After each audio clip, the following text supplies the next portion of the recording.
Alright, this is what it looks like today after my Fartlek run.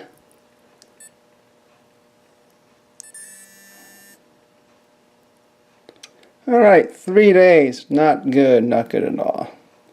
But I've got a reason I believe that happened. Here we go. 7.04 miles, excuse me, yeah, average pace 7:59. Not quite certain how that worked out with my drills, but probably because of my warm-up mile. Alright, well, let's see here.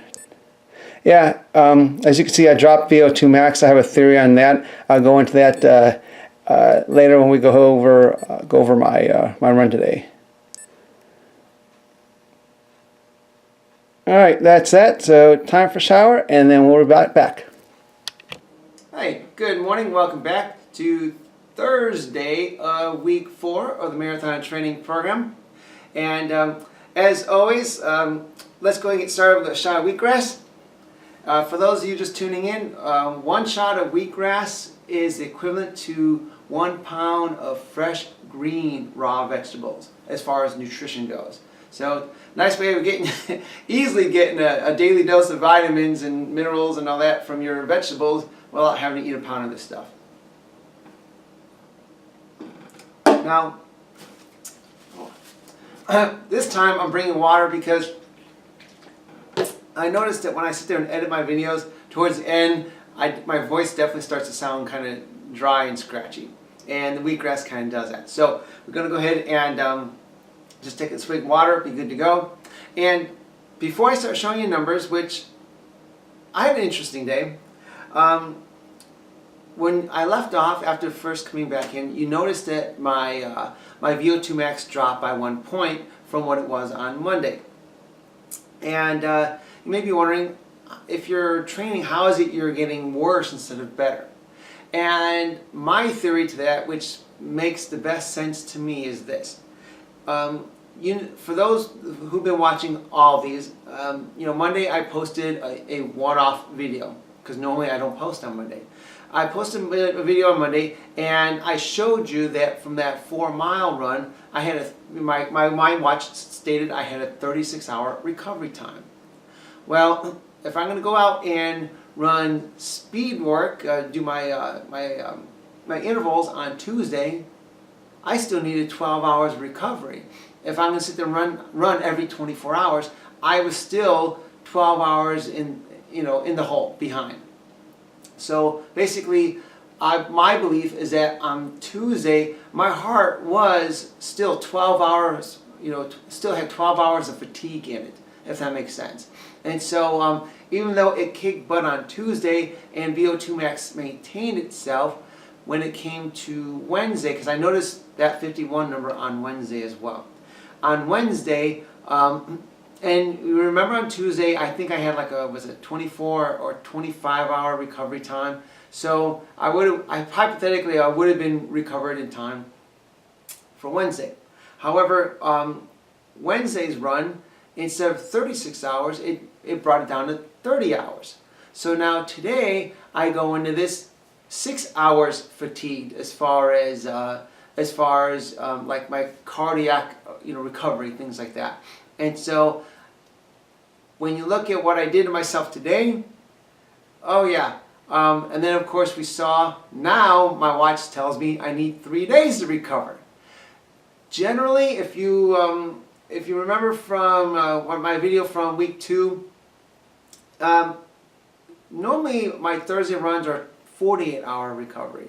So this is definitely up the game. And again, it's because I went into this morning's run a little fatigued, and after spending a lot of time comparing this run to the one I did on June 1st, which is the last time I did Fartlek, I really kicked butt. I really kicked butt today. I made some mid-run adjustments because I felt the fatigue kicking in, and of course because my VO2 had dropped, which would have been now 2 points from what it was on Monday or on the 1st.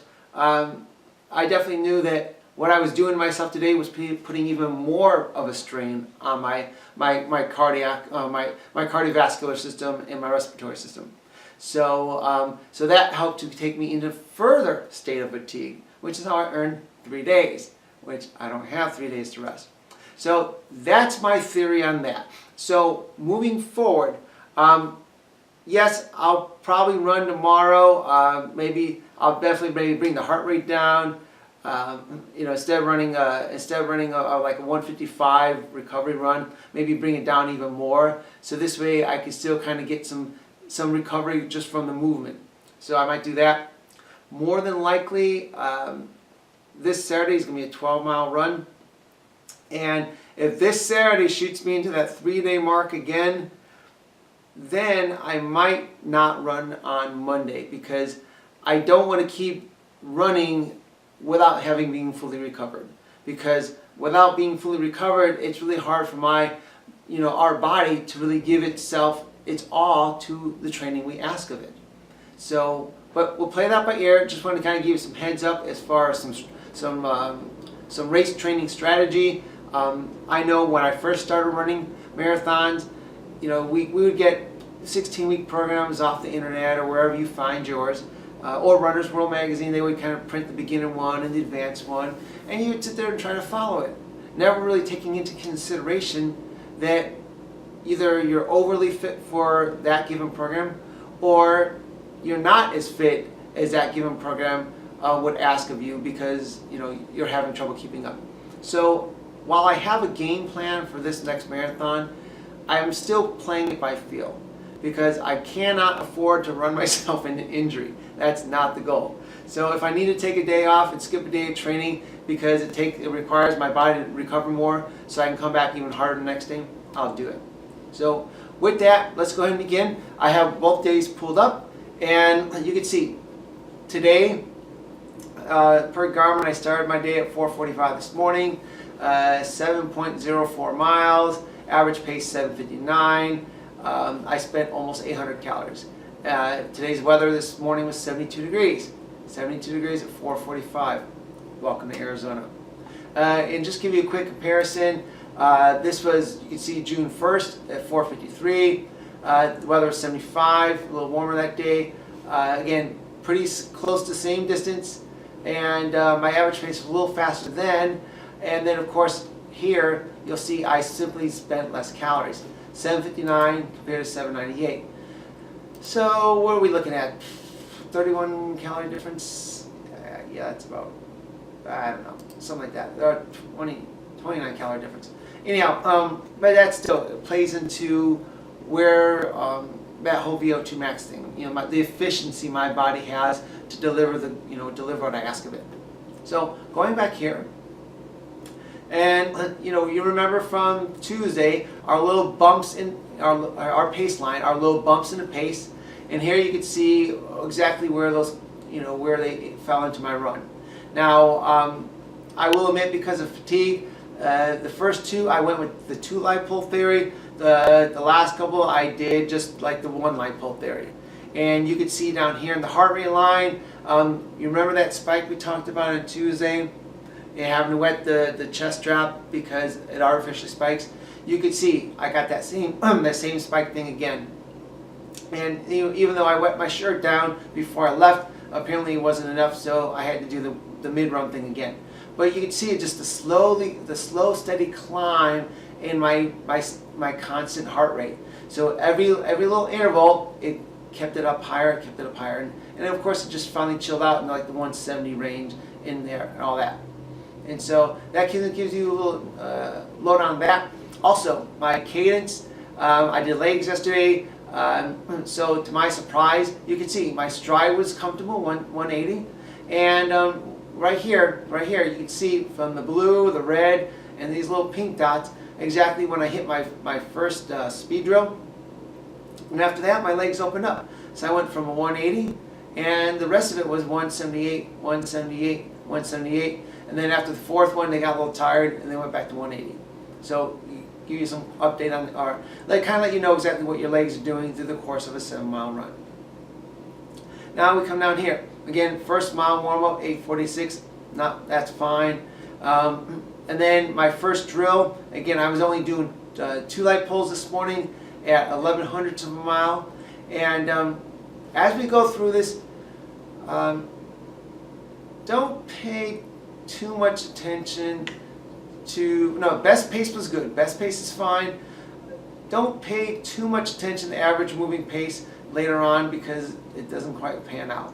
Average pace works out and best pace worked out. But average moving pace gets a little tricky, and I'll go into that. First lamp pulse, and to give you an idea, so you see this, you say, okay, where was I at my run? I was just over 2.5 miles of my run. I hit my first one. And the way Garmin has it, you can see this, the red line here is the route I took. So I go out a half mile and then it's back and forth 3 miles round trip. So that's how I get my 7 miles in altogether. However, you can see here, now watch the black dot at the top. You can see here, my first drill, this was, and we'll start from the beginning. So I started my house, that's my half mile, this is my first mile right here. My second mile, I come back, and right here the next half mile, this is when I hit my first one. In my first one, then I recover, cross over this main street, go to the next half mile, boom, hit it again. So you kind of get an idea as to how these things are spaced out. So with that, my first one was 1100ths of a mile. Average pace was 5:20 pace. Average moving pace is 5:17. As you remember from our Tuesday runs, we've determined that it takes about, when my game is on, it takes about 4 seconds to ramp up. From the time I hit the split on my watch and I take off, about 4 seconds later, then I'm at cruising speed for that given drill. And so that's where you kind of see these numbers here. And that kind of plays into there. Best pace, again, I can't give that one credit when, best pace may have been 5:02 at 1 second. But I average out 5:17 moving and then 5:20 total. Now my second one, about the same distance. I felt myself slide with this. I felt it come down, even though not quite certain where the hiccup on these two were because my average moving pace was that. But the ironic thing is, if I averaged 5:02, how was my best 5:15? So personally, I think 5:15 might have been my average, and which, my average moving pace, where my average pace came out to that. That's my opinion. I didn't really sit there and overanalyze this too much. But needless to say, these numbers work out to be about accurate. So with that, I really felt that this basically 1/10 of a mile stuff wasn't happening today. It wasn't going to happen today because I really felt myself slide. And although you may remember from 2 weeks ago where my third one seemed to be my fastest, this morning, again, because I didn't realize it at the time, you look here at my average heart rate during these drills. Now look at the average, look at what I maxed out at. So by the time that drill was over, I was pumping 179, I was pumping 183. Actually, with my second one, I actually peaked at 184, but I already clicked my watch. So I'm pumping out 184 beats a minute. That number right there tells me why I was not too motivated to do the 2 light pull thing anymore. Because again, I didn't have my watch set for heart rate. I don't sit there and flip through it. Once I get started, it's lapping it, and then I just keep running.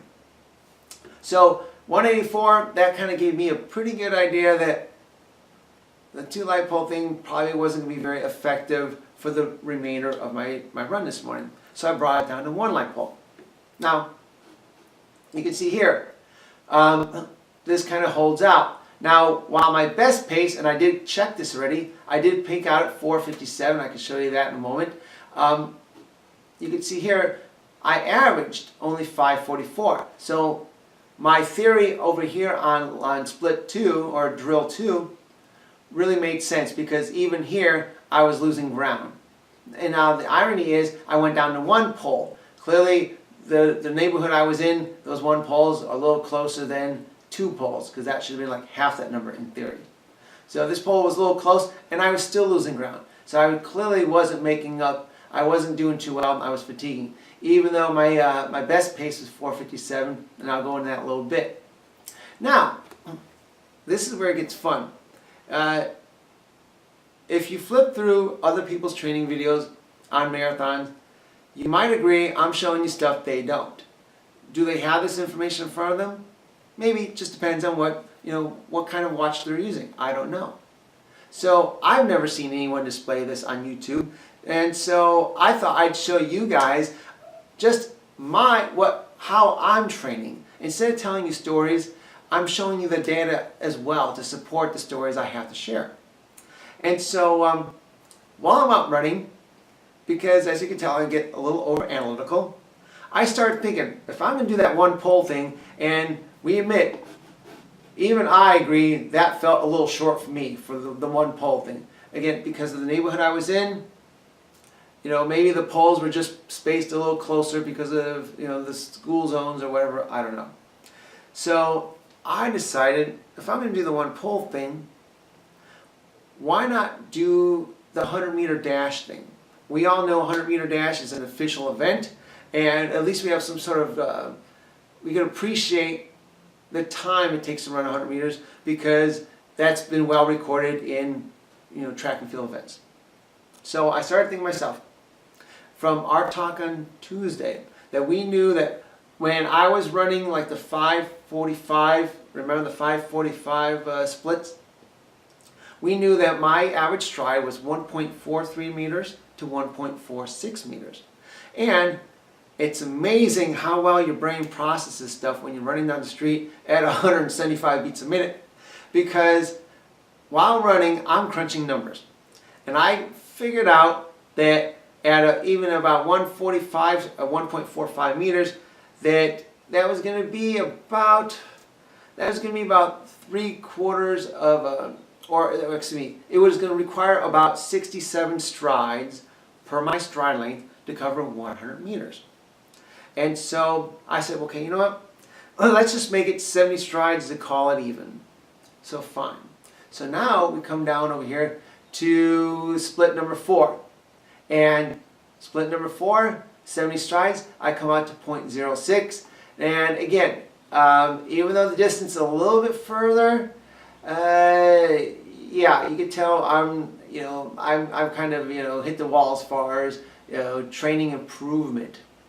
This number, again, we're not paying attention to that because I can't seem to find that number anywhere. But here you can see my average pace, again, was only 2 seconds off of my prior one. So staying close, but slowly fading. Now, when I run these, I have my watch set for average lap pace. And so, per my watch, these numbers that I'm showing you right now seem higher than what my watch has been showing me. But again, my watch is the only thing I have to go from. So, and I realized even for my watch, after seeing that 4th one, I'm thinking, that wasn't as good as that 3rd one. And then I started thinking, I wonder if maybe counting each stride was interfering with just running super fast.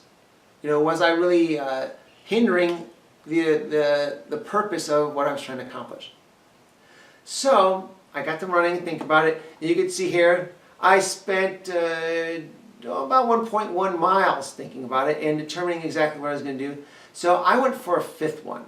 I went for a 5th one, and you can see my distance was almost the same. And this time, I didn't count strides. I just used the light poles on the street I was at the time. And you can see here, average moving pace came down a good 7 seconds. My average pace came down 7 seconds. Now, ironically though, my average moving pace went up 10 seconds. Kind of interesting there. But then again, remember, this is not exactly correct. But we're going to go with best pace. And we know that my best pace, even if my best pace, was 11 seconds faster. So, clearly, either I had that extra wind in me or simply not counting made a difference, but it paid off. Now, if you might be asking yourself, well, we look at split number 4, and we see this is 0.06.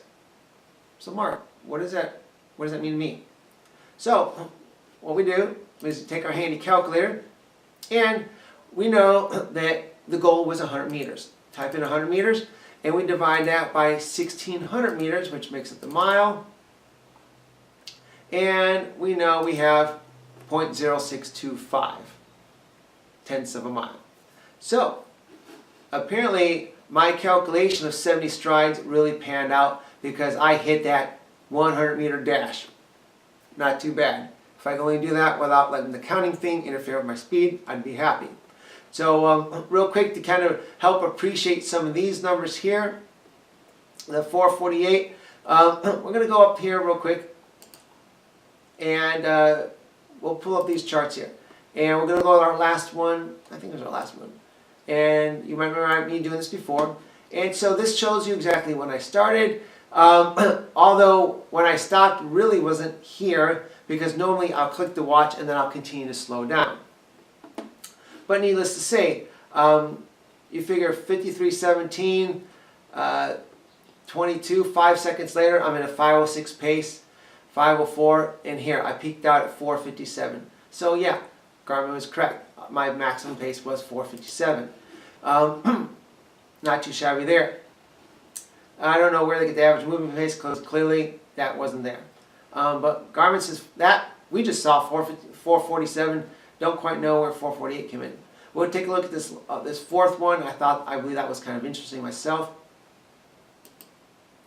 And I think this was the one. We enlarge this. Yeah, here we go. And 44 minutes and 6 seconds is when I hit. And then 4 seconds later, I'm ready at 5:24. Slow down for a second, get my second win. And then here, bring it up to 4:50. And so from 44:22 to 44:26 for 4 seconds, I'm in the 4:50 category, or the 4:50 pace. Not too bad. Really not too bad. And that was my fourth one. Now if I could learn to do that 4:50 pace for an entire marathon, I could actually make a living running these things. Because 4:50, give or take, that's about what the elites do. And usually the Kenyans or Ethiopians, they sit there and take home these fat 6-figure paychecks. They spend 2 hours and 5 to 10 minutes running that kind of stuff. So yeah, and I only did that for 4 seconds. So kudos to those guys. But anyhow, that kind of gives you an idea on kind of what that stuff looked like as far as that. And you can see when you look at my heart rate, I maxed out here. But you know, pretty much for outside of here, pretty much from my first split on, I was in the 170 range plus. Now, 4 years ago in August, I went ahead and had my VO2 max done at Scottsdale Sports Medicine, and I may try to reach out to him during this training cycle as well to see if we can't do something with him. And he put me on this is a doctor in Scottsdale, he put me on the machine, and at that time, my VO2 maxed out at 54. I'll get that back, I know it, because if you don't train, you lose it, as we've seen with me already. But he also determined that 174 beats a minute at where I was at then was the maximum heart rate I could hold pretty much indefinitely without hitting the wall. After that, then I would hit that threshold where eventually everything is just going to fail, and so which is where we get our threshold runs. And you can see here, periodically, even here, my average heart rate for 3/4 of a mile or 3/10 of a mile threshold run. This was right there at a threshold run at almost a half a mile. Even here, even though I maxed out at 183 and I averaged 173, even there, probably the better part of that run was threshold run. And so you can see, based on my VO2 max capacity this morning, I spent the better part of half-mile segments in a threshold or near threshold level pace. So I seriously kicked butt today. So that kind of gives you an idea on that. I spent 800 calories this morning doing this. Not too bad for 56 minutes. Not complain there. Something I can start showing you guys too is my watch. You know how like a lot of watches, Fitbit and all that, like, oh, the goal is like 10,000 steps a day as some way of trying to give you some sort of daily activity level. right now, as I'm recording this, I'm already at 11,024. So clearly a 7,000 mile run really helps to meet that 10,000 that 10,000 step goal. But real quick, we talked about stride length on Tuesday, 1.43 meters, 1.46. You can see here, I was well within that range, Clearly, my legs were still warmed, are nice and cool, and had energy in these first two times, because you can see my stride was good and long, and then it kind of averaged out, as the run as the run continued on. So nice to see this, because as you know, we have not seen that with the longer runs. Now, to give you some appreciation, I told you when we first started that I really kicked butt compared to 2 weeks ago on June 1st. Now we look at June 1st, and I have it highlighted here, June 1st, and we scroll down here, and you see, now granted, with the June 1st, I was running, that was when I was running 3 poles. I was running 3 poles, so my runs were a little bit longer, so we got 1,400, 1,700 of a mile compared to, let me get this back over here, to be fair about it, compared to 11 and 12. So yeah, my runs on the first were just a little further in distance all the way around, but average moving pace, I basically skimmed the 6-minute pace. Basically skimmed that. And even when we look at the best pace, because even here, average is higher than best, not going to happen. We look at my best pace, 5:29 out of four Fartlek drills 2 weeks ago. 5:29 was the fastest I was turning my legs over. Whereas here, the fastest was 4:48. Looks like improvement to me. And yes, as you know, I took week number 3 off, and if you haven't watched Monday's video, I explained that there, exactly what happened.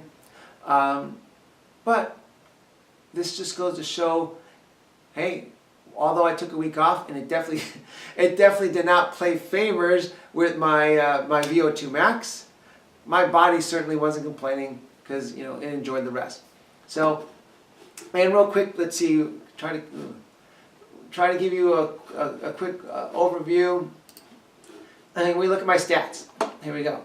Average heart rate this morning was 166. I maxed out 184. You guys saw that. Here we go. We bring it here, and right there on the second one, you can see 184. So I definitely hit that. But the training effect was 5.0. 5.0 is overreaching, because you see, according to Garmin, overreaching. This activity was very demanding. While it could be significantly improve your cardiorespiratory, hang on, yes, I subscribe to him. This activity was very demanding. While it can significantly improve your cardiorespiratory fitness, it could become harmful without enough recovery time. Key word, recovery time. And should be done sparingly. That there is why, if I run tomorrow morning, it's definitely going to be at a much slower heart rate pace than a 155, which is what I've been trying to do my Monday, Wednesday, Friday runs. So, because I definitely, 12 miles could get demanding, especially when you're fatigued. And you can see here, again, 5, clearly overreaching, overachiever. Now, back 2 weeks ago, back 2 weeks ago, best pace 4:44, maybe I actually hit that. I didn't go through all these, but maybe that might actually be real. But needless to say, now we go back here real quick, and you can see, again, same run, 4.3.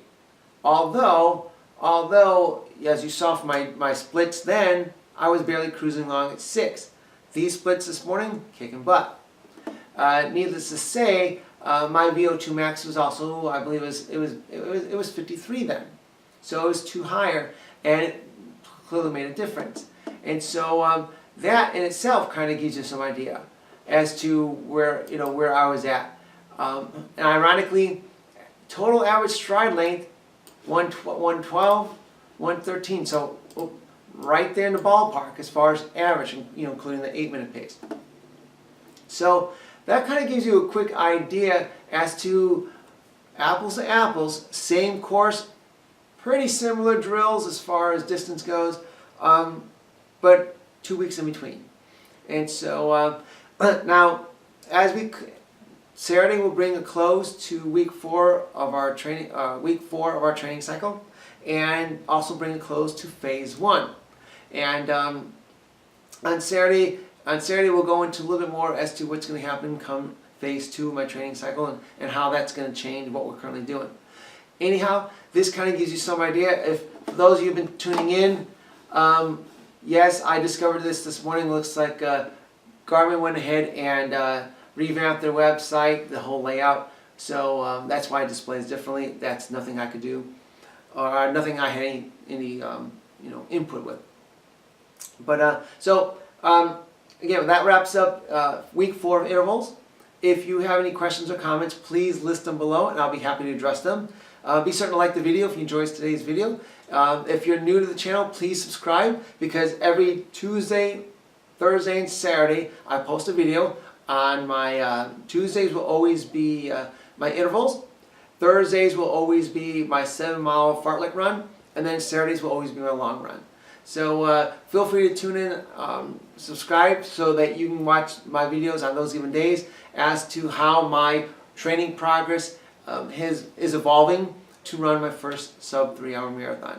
Again, leave questions and comments below, and I wish you guys a great day, and I'll see you next time. Talk to you then.